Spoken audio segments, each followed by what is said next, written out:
Welcome to Wayne's Old Time Radio Page channel. I'm Wayne, your host. These programs are brought to you by support of our listeners. You can give your support at Patreon or PayPal, either one. There's clickable links in the description below. Thanks for your support and enjoy the shows. If you'd like for me to get you a shout out, there's a link to PayPal in the description below. Leave us a donation. We'll get it up here for you. Just tell us who you want it to. You, a friend, a girlfriend, a wife, spouse, whatever. And we'll get it up here.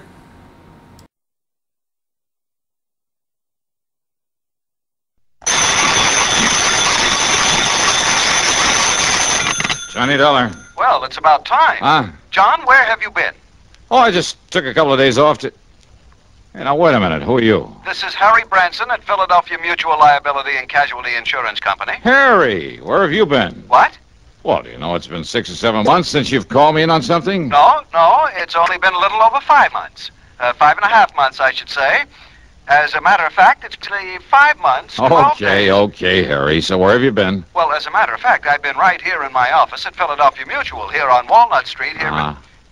John, you're trying to change the subject. Yeah? From what? Why, from the insurance matter that has me concerned at the moment.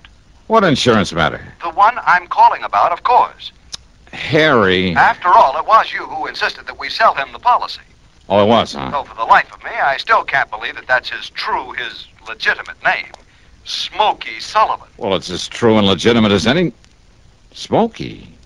Well, what about him? John. Yeah? Well? I told you it was only because of your stubborn insistence that we agreed to insure that underworld character. Okay. So what's happened to him? Has something happened to him, John? Well, has it? I don't know. Well, if you don't know... Harry. Well, will you see what you can do about it? But you haven't told me about what? Good heavens, man, do I have to give you a printed diagram, spell out every... Okay, Harry. I'll grab a train, maybe a plane. I'll be down there to see you. Well, now, I don't know that that's at all necessary. It is if I'm to get any sense out of you. Why, John? Yeah.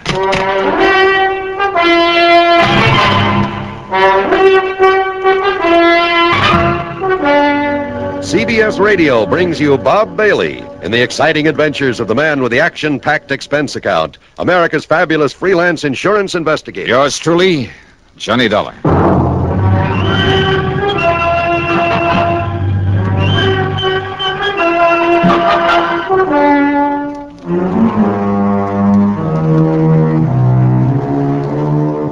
Expense account submitted by Special Investigator Johnny Dollar to the Philadelphia Mutual Liability and Casualty Insurance Company, Home Office, Philadelphia. Investigation of the real ski matter. In spite of the way he sounds, in spite of his being a literal-minded, excitable worrywart, Harry Branson is a good insurance man. Whatever he lacks in, well, imagination, spark, he more than makes up for in methodical attention to every detail of his office operation. Paradoxically, then, except for Harry himself, Philly Mutual's home office ticks along like a smooth running watch. If I was promised an assignment at 9 o'clock of a Monday morning, believe me, it was never a second late. Nor was there ever any question about the size of my fee or expense account, so long as it was justified. Which is one reason I always jumped at the chance to take on a case from Philly Mutual. And now, if my old friend Smoky Sullivan was in trouble, okay then. Expense account, item 1, 1425, taxi out to Bradley Field, plane to Philadelphia, taxi into Harry Branson's office on Walnut Street. Okay, Harry, what's it all about? John, I tried to tell you over the phone it was not necessary for you to come on down here. What you told me over the phone didn't make any sense. And I suppose you'll expect the company to pay your expense account? Ah. We shall just see about that. Oh, now, wait a minute. Yes? Well? Now, look, Harry, if something serious has happened to Smoky Sullivan... Did I say anything like that over the telephone? Well, I'm sure you didn't waste your company's precious money on a long-distance call just to say good morning to me. Of course not. And you did mention Smokey. I certainly did. Well, come on, Harry. What's it all about?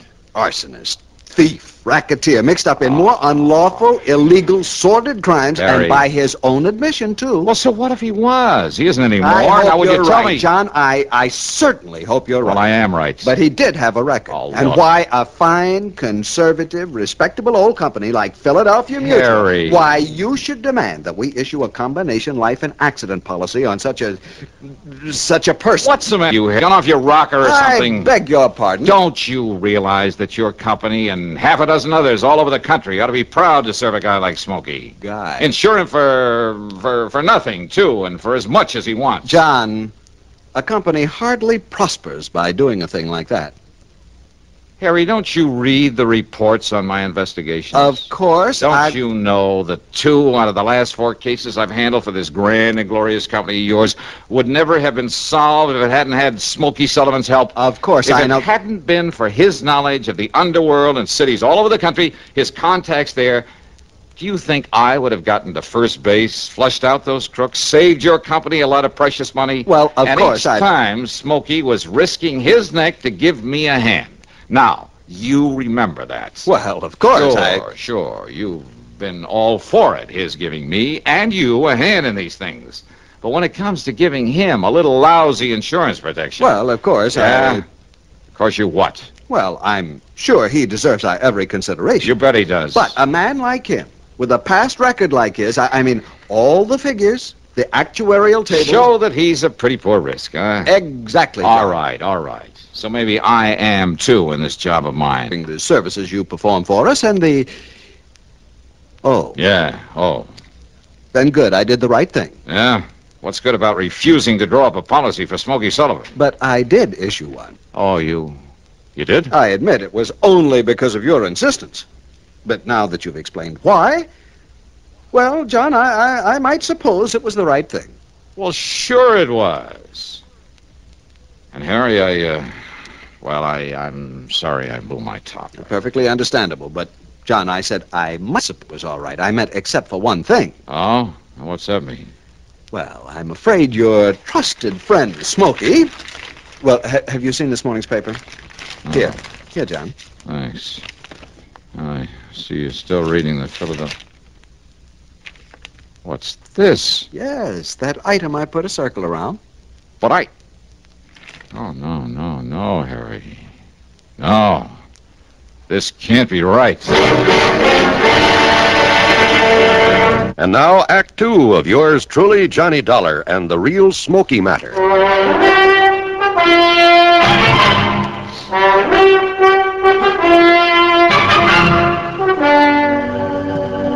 Read it, John, the whole news item. Toy factory. Burned to the ground. And I'm afraid your dear trusted friend, Smoky Sullivan... Millersburg Toy Company. Total loss. Certain proof of arson. Yes, John? Captain Oscar Fletcher of the arson squad states that the unusual technique employed indicates beyond the shadow of a doubt it is the work of a man who, although he is not known to have operated in this area since serving a prison term some years ago, True. is unquestionably the work of...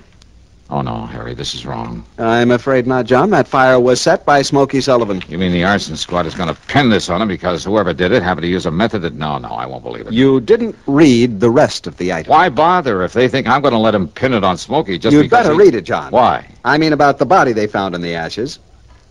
Body? The police are certain that it's Smokey. Oh, no. Oh, yes. All right, look. Maybe Smokey was a torch man. Maybe Smokey was a lot of things before he went straight. And that distinctive ring they found on one hand of the body? So what? The same ring known to have been returned to Sullivan following his term in Dannemora prison. So what? Doesn't mean a thing. Smokey would know more. Here's another recipient going to his way. You work me. Don. You for one, it's enough to get caught in one of his own fires. Well, now, of course, that's something... Yeah, sure. That's something you would know about, but I would.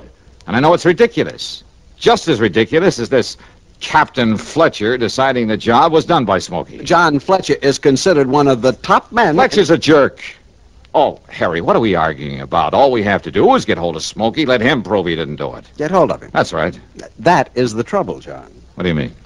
You gave us not one, but several addresses for him. Well, sure I did. I told you he moves around a lot, never stays in one place very I long. know. That's why he's been so valuable to me, because Anywhere in the country, Harry. We tried to wherever I had a him, problem. John, to get his policy to I mean, wherever he knew he could help me. we couldn't locate him. Yeah, Smokey's always come up. You haven't been able to find him. No. But, Harry, I'm absolutely sure that one of the addresses I gave No, you... John, we've tried for weeks at every one of them. He has simply disappeared from his usual haunts. And when I told the police this morning before I called you... Sure. They probably said it was because he was hiding out here in Philadelphia, getting ready to pull this job. Exactly. Well, I tell you, they're crazy. I hope you're right, John. I'm sure I am. But unless you can find Smoky Sullivan... Okay, so I'll find him. Good. How? Yeah. How? I took a taxi, that's item 2, 75 cents, over to Central Headquarters. And I make no bones about it, I had a big fat chip on my shoulder for Captain Oscar Fletcher for blabbing out his stupid theory about Smoky Sullivan.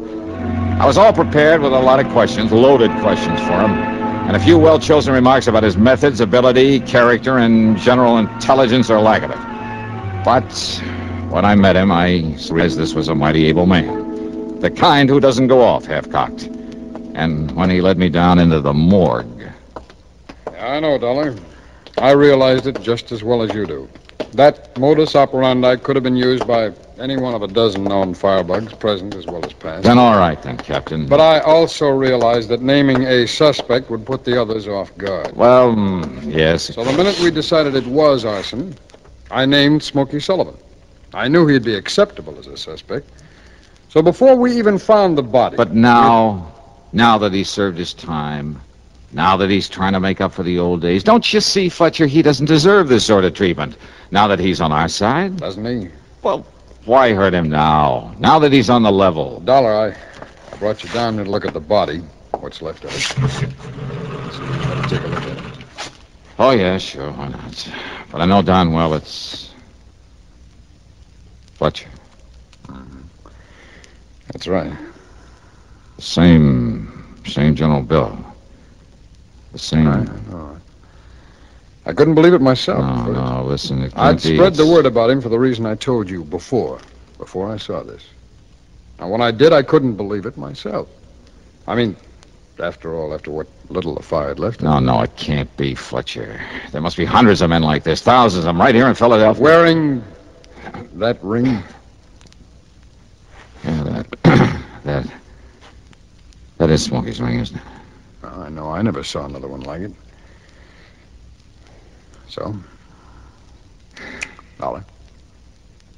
Well, there's only one way to prove this isn't Smoky Sullivan. By finding him, wherever he is. Now, we tried that. Your insurance company tried it. They tried it for weeks. Then I'll try some more. Huh? What's the use, Dollar? Arson. Smokey's record. What's left of this body that was found in the ruins. And whether it's positively identifiable is beside the because of that ring. Now, whether you like it or not, Dollar, it all adds up. I'm sorry, Fletcher. Yeah, so am I, Dollar. No. I mean, I'm sorry, but I don't believe it.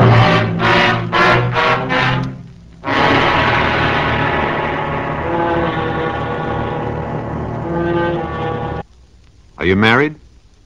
How many children do you have? Some people resent being asked such personal questions. They resent it even when a census is being taken. Would you? Or do you know that our Constitution requires the taking of a census every 10 years? And do you know that the purpose of the census is to find out how many people are living in each state? For our Constitution guarantees each state the right to send members to the House of Representatives in accordance with the size of its population. A little state may have only... For the men who wrote our Constitution sought to make our government one that will represent all of the people all of the time, so that your country and mine shall be our country under God. And now, Act 3 of yours truly, Johnny Dollar.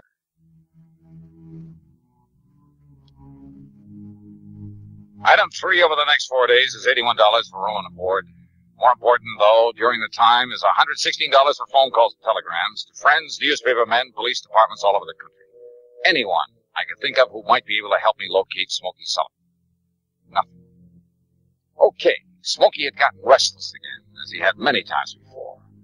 But always before, he told me where he was going. Yeah, maybe he tried to call me after I'd left Hartford.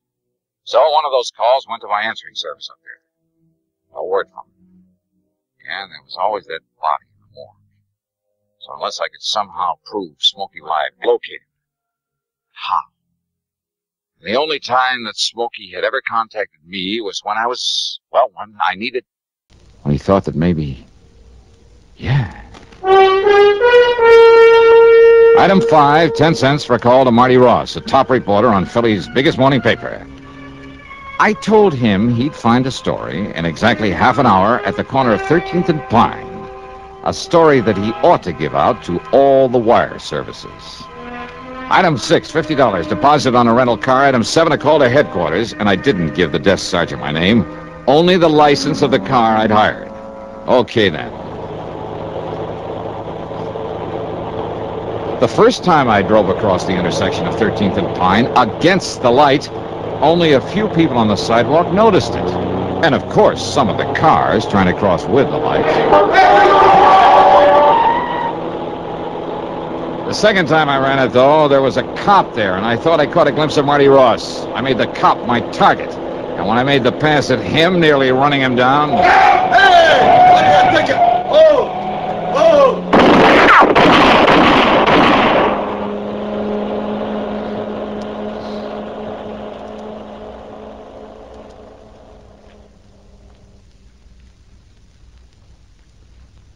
I was a little... It wasn't until the middle of the next morning that he got around to calling on me.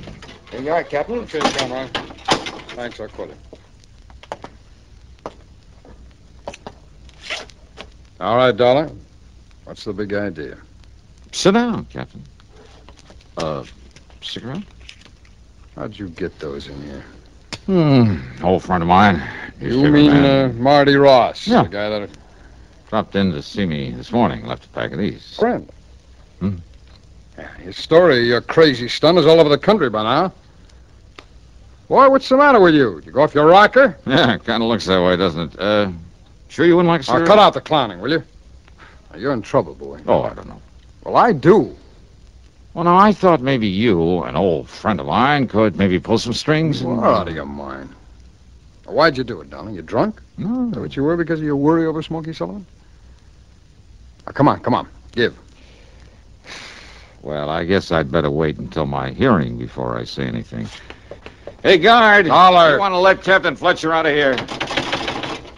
Now, you cut this out, will you? Now, come on, Dollar. Tell me what it's all about. Well, come on. Look, Dollar, be sensible about this, will you? Now, how can I give you a hand? That is, assuming that I will. If you don't... Dollar! Here we are, Captain. Dollar for... Come see me again sometime, will you, Fletch?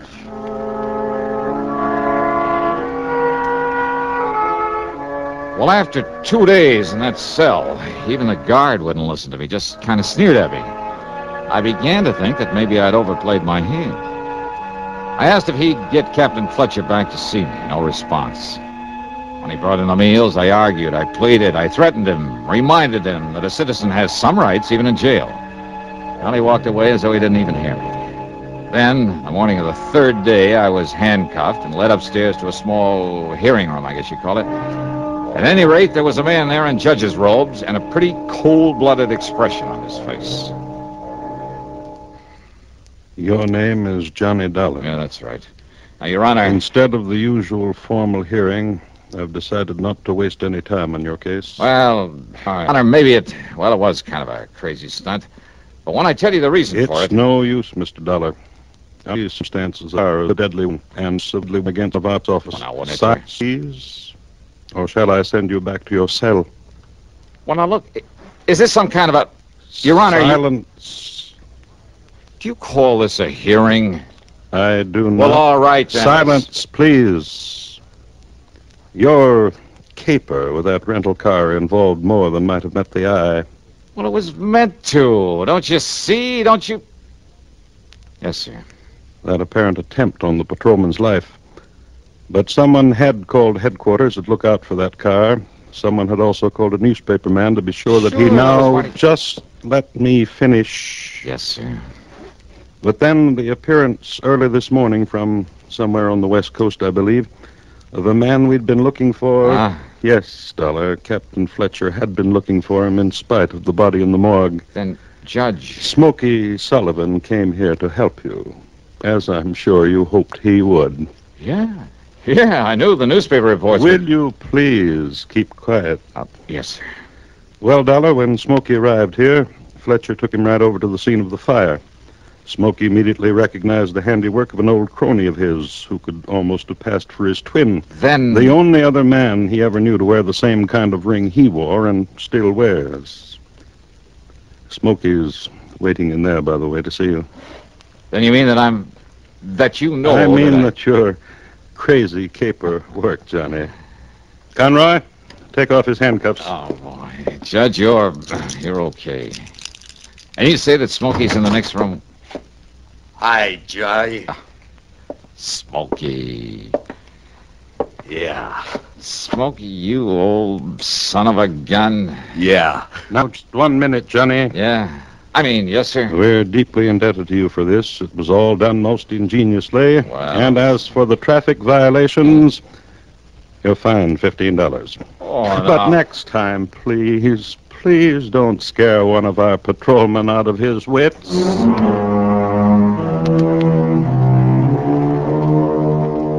Well, sir, the reunion with Smokey was a dilly, and of course it goes on this expense account, as does a slight gratuity for him, and the cost of his trip from the coast and back.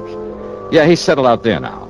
So the total, including my fine and my own trip back to Hartford, $621 even. Yours truly, Johnny Dollar.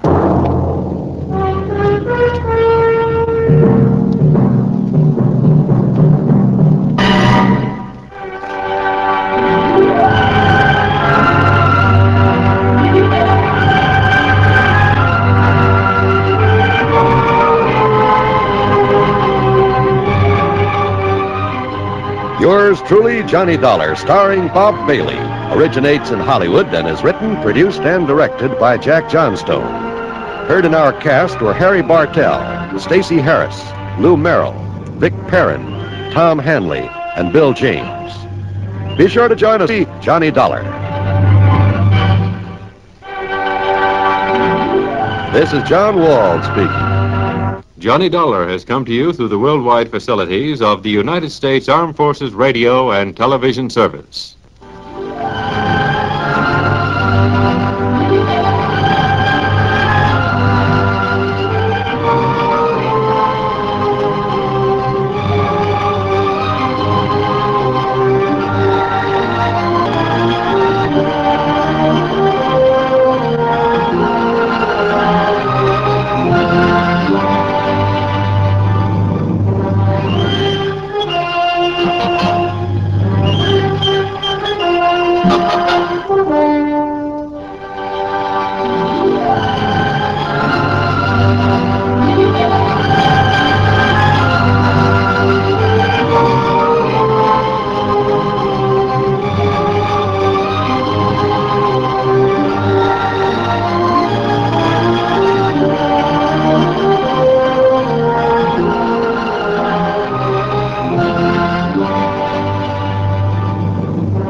These programs are brought to you by support of our listeners. You can give your support at Patreon or PayPal, either one. There's clickable links in the description below. Thanks for your support and enjoy the shows.